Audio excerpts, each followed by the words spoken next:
Welcome back to the DFS Down Under show. I'm your host here, Smatho 10. It is great to be back talking AFL footy, daily fantasy style. To my right-hand side here is my co-host and a legend of the AFL's fantasy scene, Tristan Heffernan, also known as Big Hef. Welcome back to the show. How are you going? Thanks, Smatho. I'm glad that you're back in the hosting duties where you belong. And thanks for that way over the top intro. But how exciting is it? We finally got footy back. It's been a long wait. I've been trying to put up with no racing here as well. But now it's all coming back in the 1 week, and I couldn't be more excited. Now, we'd like to thank our viewers who are returning to the show for episode 2 of season 2 of the Down Under show. And we'd also like to welcome our new viewers. There might be a couple of eyeballs from parts of the globe. So welcome to you guys.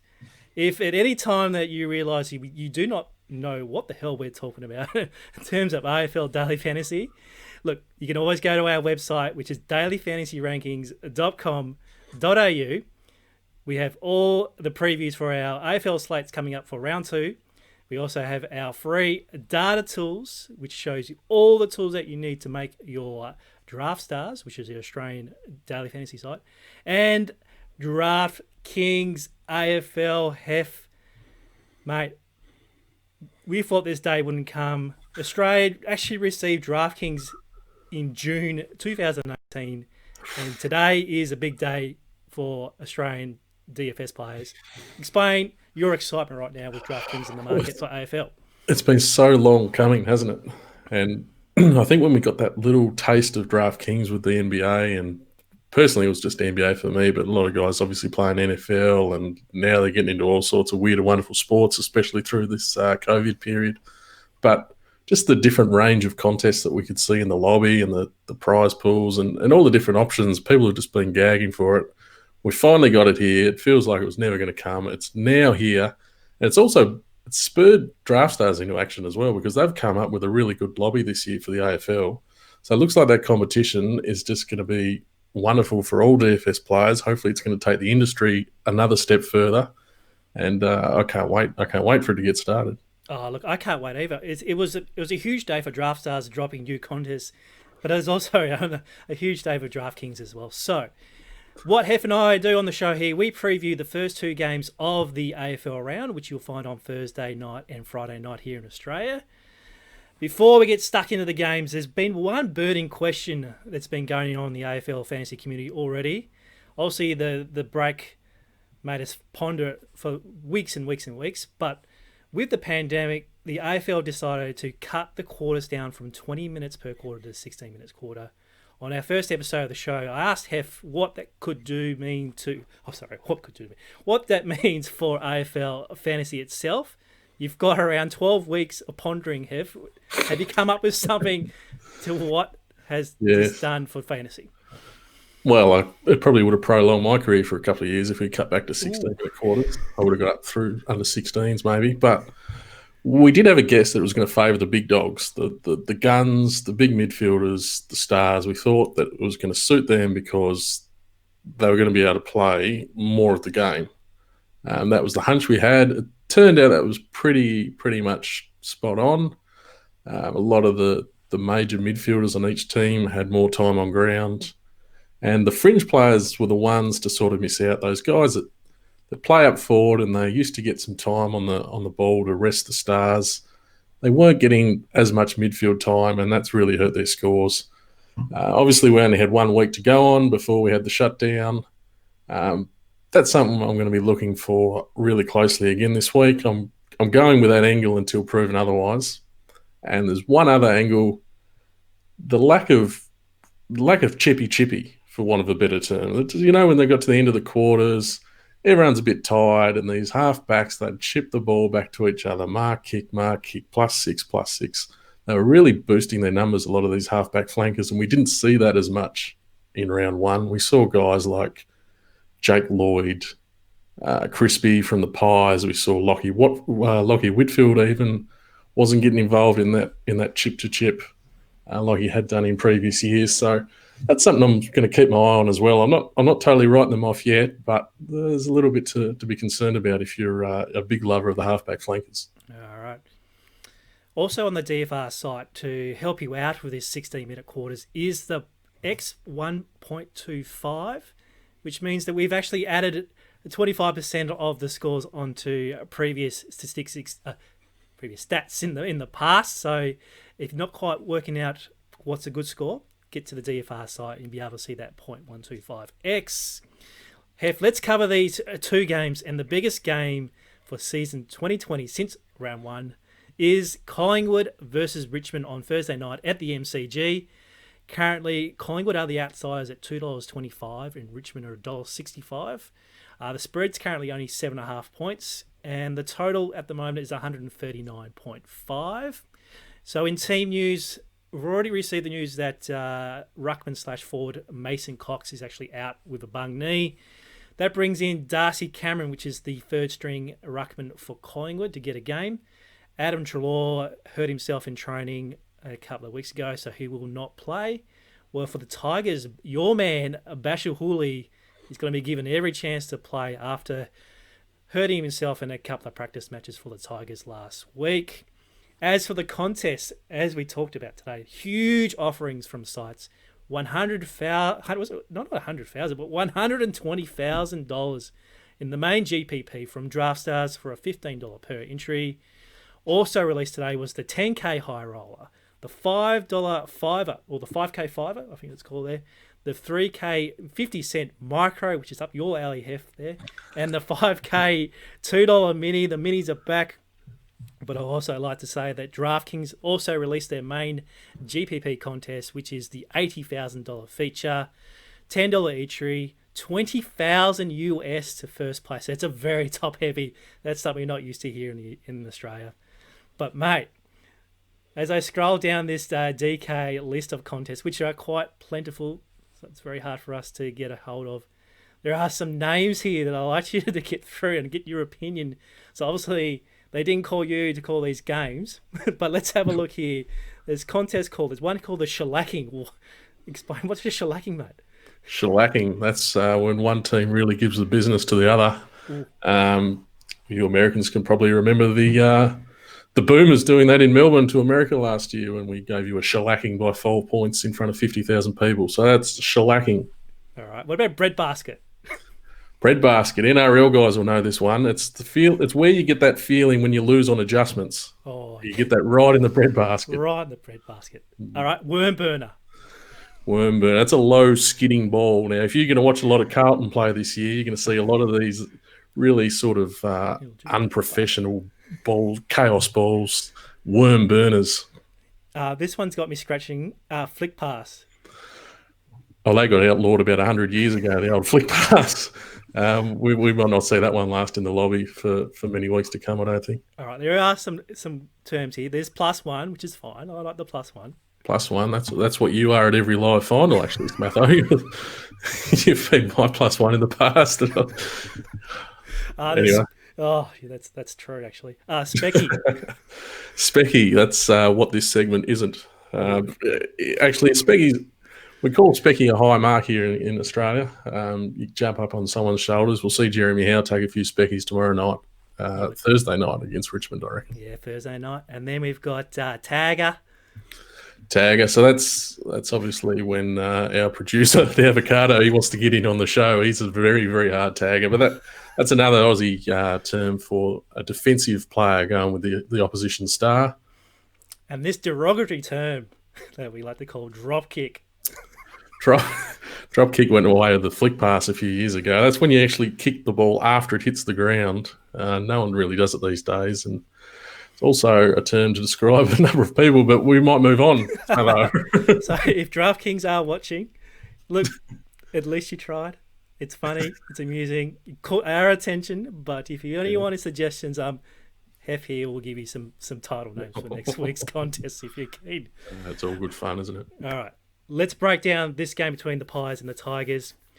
A little quirky fact for you. The last time these two teams met in round 19 in 2019, 6 out of the top 9 fantasy scorers were actually from Richmond. All right, so bear that in mind. Wow. Now, as we always do on the show, we always like to start with the rucks, and obviously before the team moves with Mason Cox out. That brings in a very, very cheap ruckman for Collingwood. Hef, take it away. What are you looking at this particular game? Well, he's an interesting one, Darcy Cameron, because for guys that play fantasy footy here in Australia, there was always this useless fourth ruck position where you just never really use them the whole year, and you'd put the cheapest ruck you could possibly put on there. That was always Darcy Cameron. So this bloke is a far bigger name in fantasy circles than what he really should be, because he's played about one game in 8 years. He's been 4 different clubs, I think. So everyone knows who Darcy Cameron is, but that's the main reason. It's not for anything he's done on the footy field. And because he's 5,000 on Draftstars, he's 2,900 over there on DraftKings, he's going to be really popular. But let's be honest, he scored 27 the only time he's ever played AFL footy. And with these shorter quarters, Brodie Grundy is going to play a ton of time in the ruck. So Cameron's going to have that Mason Cox role. And, geez, I think he's going to be too popular than what he should be. I'm pretty happy to go against Cameron. I hate the ruck setup for Richmond, so I tend up looking at Brodie Grundy again. Even considering how highly he's priced, he can quite easily triple at least Darcy Cameron's score, and he might even get you to be a bit different to the field, because you're going to have to spend down a bit in other positions, and that'll change you up from a lot of the popular lineups, I think. I'm just looking at last year's stats for Collingwood, and I came across this today where he did play Richmond back in round 19. Brodie Grundy only scored 79 fantasy points and that was pretty much his lowest score for all 2019. So is there any love for the Richmond rucks in Nankervis or Soldo at all? It's so hard to, because they share that role, and they've done it for so long now that they're really fairly priced. And it's really hard to see any upside in either of them. But like you say, Grundy's priced up really high, and he could bring you undone if he turns up with another 79. But I just wonder if Grundy's got that in the back of his mind as well. He's a pretty proud player. He's quite a smart fella. He might be looking to make a statement. Now, Pies backs last round, in round 1, did play pretty well. Jeremy Howe, etc., managed to get some junk time up. They do play a fantasy-friendly game. Are you looking towards Pies backs in this match? Well, that's the obvious way to attack this. We've seen these teams play a lot against each other, and just these Thursday, Friday, Saturday night time slots, we get so much Richmond, so much Collingwood, because they're two massive clubs, huge supporter bases. So it feels like we talk about these teams every week on the show, and by now we know that Collingwood love to share the ball through the back line, through the midfield. They produce huge fantasy numbers, and Richmond is pretty much the opposite. They like to counter-attack. They like to run the ball forward. They're tapping on. They're handballing. They get a lot of their scores without actually scoring a lot of fantasy points. So it's two very contrasting styles. I think you've got to keep that in mind when you're building your lineups. On one hand, you might want to really load up your lineup with all the pies. You can get all these backs in. You can get the guys like Chris Mayne through the midfield who go down and link up with them off half back. And you can really benefit from the correlation when they're all chipping the ball around together. But then, as you said, with your quirky fact there at the start with Richmond, they actually outscored Collingwood in terms of fantasy scoring last year, and that's actually going to be a real contrarian angle to take. So the factor that it's come off before, it's got to give you a bit of confidence to roll that dice as well. All right. Speaking of rolling the dice, any cheap value plays in any of the positions, especially in the midfield or up front? Look, I named Mayne. I love the Mayne train, and I think he's just priced unbelievably well there at 10,000, because he brings this role that he's got running off the wing. They sort of say half back. No one goes near him. He's very good overhead. He gets a lot of mark kicks. 10,000 he is on Draftstars. I think he's sub 5,000 on DraftKings. He just seems like he's going to be chalk, but he just seems like the chalk I want to be eating. And my other favourite cheap player is also a Collingwood player, Tyler Brown, who hasn't played many games with Collingwood. Was he on debut in round 1? Tyler Brown, yeah. What we got here? 15 disposal with 3 tackles, 71% time on ground for a fantasy score of 46. And the most important stat in his first game was the amount of times he was in the centre bounces, he got at least double digits of appearing in the centre bounces, which is where all the action happens. And so I think with that game under his belt, he's just got a feel of the whole experience of AFL footy. And if he's going to keep that similar role, like Treloar's not playing again, which opens up that spot for someone. If Brown gets given that role again, then I think he's priced too cheap, and there's only upside for him. Any fades that you're looking at, or any scary fades that you want to take on? Oh, I want to take on Darcy Cameron. I think he's so cheap that if he happens to bob up and take a couple of marks and kick a couple of goals, then you're in trouble. But I just think that there's such a good chance he's playing. It's very hard for these big key forwards against a team like Richmond, who've got Asprey and Grimes, and they've got a great defensive unit. It's very possible that Cameron could have a score in the 20s. And so I sort of want to look away from Cameron. That's how I'm going to try and diversify my lineups from the crowd. Yeah, I reckon ownership will be like a 40-40 split and maybe like a 10-10 for the Richmond. So you have to think about, is 70 points between Grundy and Cameron too much to eat? It's going to be the deciding factor of this particular slate, no doubt. No doubt. Any final thoughts before we move on to the next game? No, just build some lineups that make sense. That would be my best advice for this game, and hope you get the right guys. Yep. That $1.65 from Tigers probably might balloon out towards the $1.70, $1.80 mark, I reckon, by the time bounce. So keep an eye on that. But obviously Collingwood are the fantasy-friendly team. All right. We're also going to talk about Friday night footy, which is down at GMHBA Stadium in Geelong. For the first time in a long time, Hawthorn travel down the highway for Friday night footy. We've got Draftstars up with their contest at $75,000 with all the micros and the fivers and all there ready to go as well. At the time of recording, unfortunately, we don't have DraftKings slates as of yet, but stay tuned to DFR for our previews for that particular match as well. So, in team news, before I get the team news, Geelong are $1.55 and Hawthorn are $2.45. The spread's at 10.5 and the over-under is at 135. So a little bit shorter than the Pies game.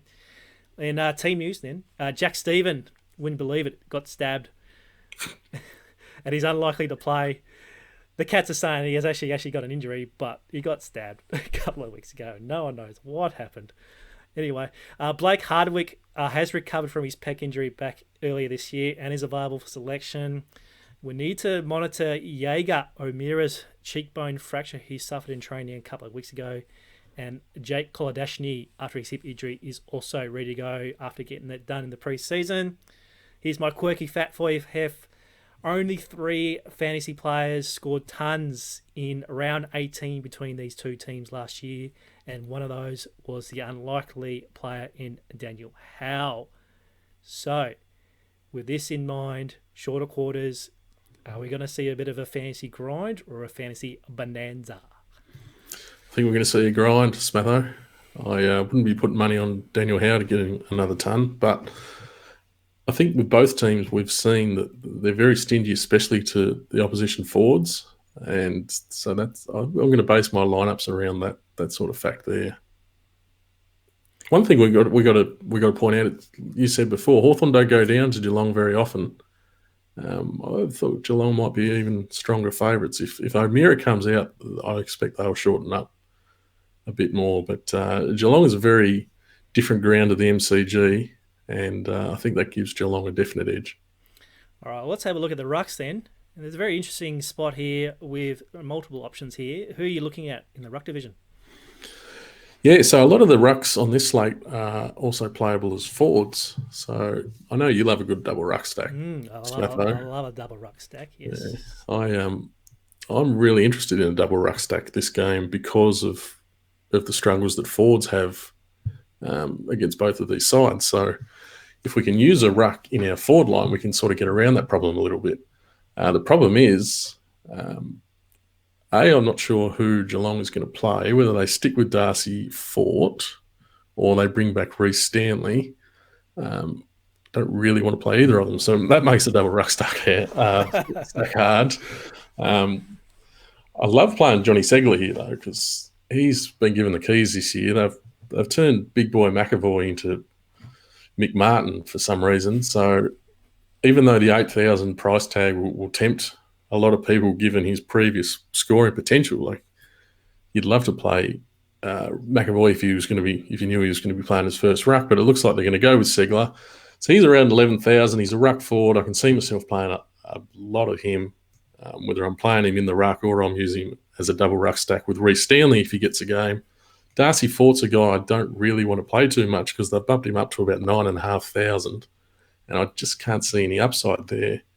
If he's the number one ruck, then okay, but I don't love it.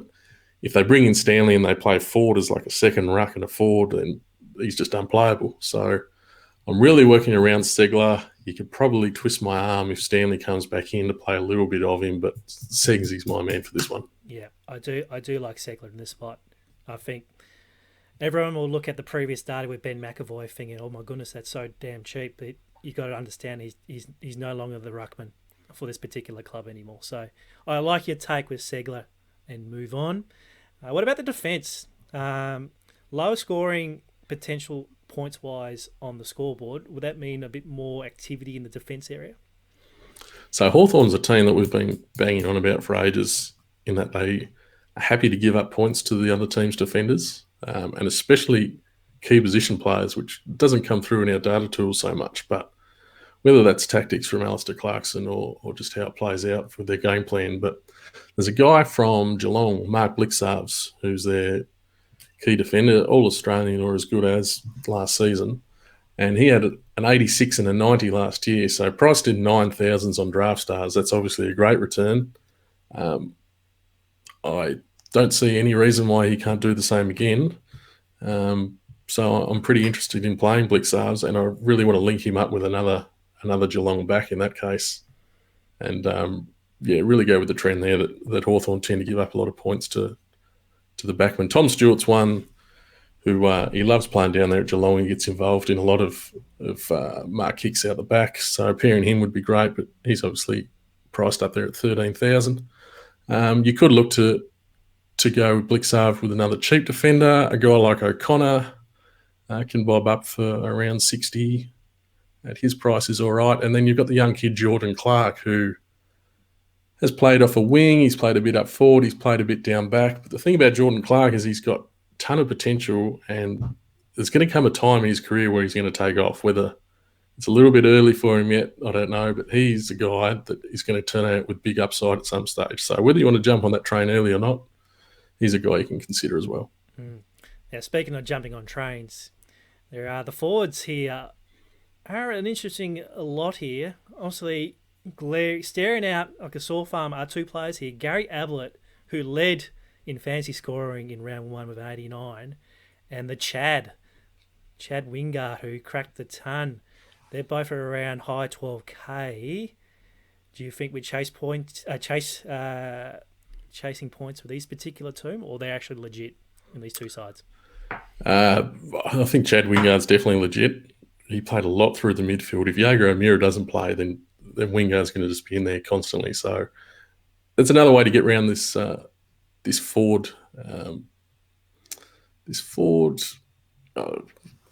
problem I have. I don't want to play any Fords. I can't think of words to describe it either. That's how much of a problem I'm having with it. But I want to get around this. So Wingard, we talked about Segler, we can play him forward. Wingard in the middle, we get around that. Ablett, he's going to play forward, but he does like playing against Hawthorn. He does seem to step up against them. There's a guy, Quinton Narkle, Sparkle Narkle, shocking hairdo, but he had a ton of centre bounce attendances in round one. Towards the end of last year, we saw him have really high ceiling. He had a couple of tons down there at Geelong when allowed to play in the middle, and they used guys like Dangerfield and Selwood in different roles. I think they're going to stick with Narkle in the middle, and I think at 9,000, he's just superb value up forward. I'll be playing an absolute ton of Sparkle Narkle. Was he very popular in round one on the main slate versus GWS and kind of burn a few? Yeah, so let's hope that the people have got long memories there, because I'm a huge fan of backing the truck up. Now, I didn't have Narkle in that game. I tended to avoid him up there against GWS. But I'm really keen to play him here. So let's hope a few fingers were burned and they don't want to trust Sparkle. Okay, well, let's move on to the mids then. Also, you want to play a mid-heavy game in this one. As you talked about, Jaeger, who misses, opens up potentially a lot of time for Tommy Mitchell, Shields, etc. Are we going to look at Hawks or are we going to stick with the Cats? Well, I think if Jaeger doesn't play, we've got to look at that extra opportunity for the Hawks, whether that opens up more time. Well, Wingard is the obvious guy to go in there and take more time through the middle. Shields is another guy who probably spend a bit more time in there. Shields is an interesting one, actually, because the last time these teams played, he went to Dangerfield, quelled his influence somewhat, and had 133 himself going back the other way. So considering the relative success he had there, I wouldn't be surprised to see them go that angle again. Dangerfield, obviously a star. He's not going to care if Shields is going back the other way because he's not overly damaging Shields, but he can accumulate the footy, which is what we love in fantasy. I really like Mitch Duncan. Mitch Duncan playing, he was injured for a while there. I assume he's got over that. We'll find that out, I guess. Yeah, didn't play round 1, but yes, he'll be available for selection round 2. Yeah, he did top score for Geelong in that last time these two teams played. And he does tend to roam around without any attention with everyone going to Dangerfield. So Dangerfield is also a very proud player who didn't have the greatest of games in round 1 from memory. And back in front of his home fans, he'll be wanting to put the danger zone on and strut out to it like he did on that training video. And he's a guy, it's never bad to play Dangerfield because he's just so explosive. If he's on, it doesn't matter who they put on him. And I think he's going to spend a lot more time in the midfield this year. So, you can't go wrong playing Dangerfield. But Duncan's the guy that I think he's a little bit cheaper. I think he's definitely a guy I want to be plugging in. And then especially if Jaeger misses, I think there's more opportunity for the Hawks mids to exceed their prices. Hef, how good is having the footy back talking about fantasy again? It's magnificent, isn't it? If we feel like a little bit rusty on the side. Look, I even got the COVID haircut going on, so I actually haven't touched it since the pandemic started. So I had a bit of a Mark Waugh mullet going myself, but got that trim. You told me we're on. You got to look the goods, and you've coming in looking all ragged. No. Well, I did have some time for today, and then realised some news dropped today. So unfortunately, no haircut for me today. So Hef, we'll wrap it up here for those 2 games of the AFL in round 2. We look forward to catching you up next week for the next edition of the DFS Down Under show. Watch out for future content for the rest of this round, including the huge Saturday slate. Looking forward to the 4 games on Saturday. Make sure you stick to dailyfantasyrankings.com.au. Use all of the tools that you need, and as always, they are free to use no matter what site you're using. Hef, thank you for joining me on the show. Thank you, and I look forward to the 2 thumbs up coming back next week. Special 2 thumbs up for our first DraftKings winner. Hopefully he comes from Around Under. Hef, see you next week. Thanks, mate. Wrap it up.